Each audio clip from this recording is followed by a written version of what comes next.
to clear up any misunderstandings during the Zelda A Link to the Past randomizer, I've composed this video to lay out the basics on the following modes of gameplay: Original Randomizer, Key-sanity, Entrance Randomizer, and Enemizer. These are the 4 modes I play, and they can be mixed into a huge headache of a game to play, which is fun. So let's get right into things.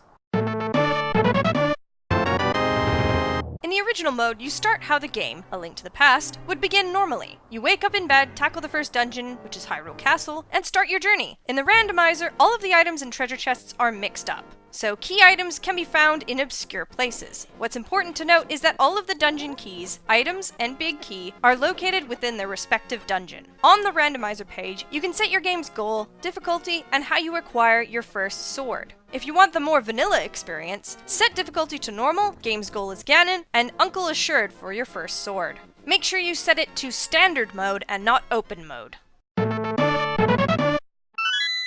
The Key-sanity mode is similar to the original, except that all of the dungeon keys, items, and big keys are scattered throughout the world and in different dungeons. In order to keep track of what keys you have, the menu offers a small sub-menu that tells you the number of small keys you have and if you have the big key for that dungeon. They are divided into their respective dungeons, but if you forget what dungeon D4 corresponds to, let me help you out. So in the light world, you have the Eastern Palace, and that is L1. Next is Desert Palace, which is L2. And lastly, you have Tower of Hera, which is L3. In the Dark World, you have Palace of Darkness as D1, Swamp Palace as D2, Skull Woods as D3, Thieves Town as D4, Ice Palace as D5, Misery Mire as D6, Turtle Rock as D7, and Ganon's Tower as GT. As for the maps and compasses in the Key-sanity, they too serve a purpose. Maps indicate on the overworld map whether they are a crystal or a pendant dungeon. In other words, they tell you which dungeons you need to do. Compasses tell you how many chests you have opened in the respective dungeon, so it's pretty useless when compared to the map.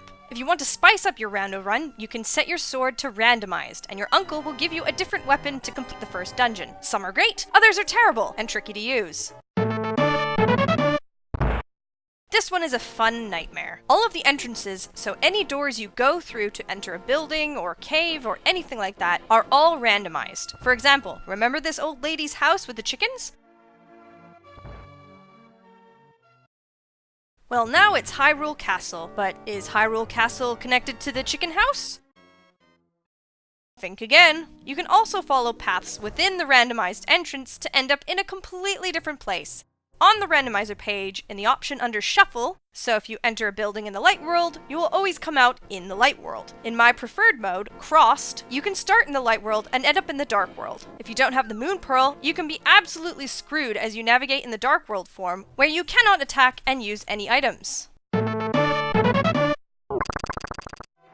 This is a software program you have to install on your computer. I will provide a link to the program in the description of this video. The last thing you can randomize are the enemies in this game. Remember how this area only had the simple green guards? Now it has the blue beetle and a mini Helmasaur. I was also given the fire rod from my uncle, which these enemies are immune to. Thanks, uncle! The Enemizer can get really nasty, and then it will pull high-level enemies to appear in low-level areas, such as the roller from Turtle Rock, which can deal huge damage, or even insta-kill you. It also randomizes the bosses at the end of levels. So if you're geared up and ready to take on a boss you know you have the items for, think again. It could be a boss that cannot be touched by your equipment, forcing you to leave the dungeon and come back when you have the right things. Here is the original boss setup in the light world. According to this randomized game I've generated, it will now look like this.